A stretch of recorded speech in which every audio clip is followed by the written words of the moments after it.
আমার কাছে ভাই সস্তা জিনিসও দামি, কারণ মধ্যবিত্ত আমি।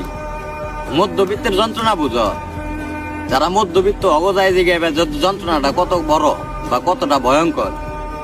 যেরকম আমি ভাই, আমি চাইলেই কোনো কিছু করতে পারি না। আমার 10টা বন্ধু বান্ধব ভাই চা খাইতেছে, আমি চাইলেই মনে করেন যে ভাই বিলটা দিতে পারি না, বা আমি কইতেও পারি না যে চা খা। এক জায়গায় আমার 10টা বন্ধু বান্ধব ঘুরবার যাইতেছে, সেটা যে কোনো জায়গায় আমি চাইলেই ভাই যাইতে পারি না।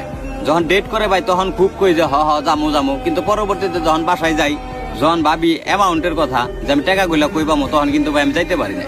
তার মানে কি, আমি ভাই মধ্যবিত্ত। আমার শখ আছে ভাই, সাধ্য নাই।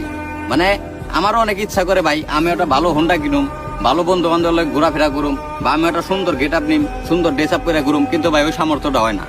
আমার সমবয়সী ভাই, আমার অনেক বন্ধু বান্ধব ভাই মনে করেন যে ফ্যামিলিতে টাকা পয়সা দিতে আছে, বাপ মার হাসি খুশির কারণ হইতেছে, কিন্তু ভাই আমি পারতেছি না। কারণ হচ্ছে ভাই মধ্যবিত্ত, আমি এখনো ভাই কোনো লাইনে যেতে পারি নাই। ইচ্ছা তো ভাই আছে অনেক, যে সামনে ভালো কিছু করুম, বা এই যে মধ্যবিত্তর যে যন্ত্রণাটা, এটা ভাই যারা মধ্যবিত্ত একমাত্র ওরাই বুঝবো।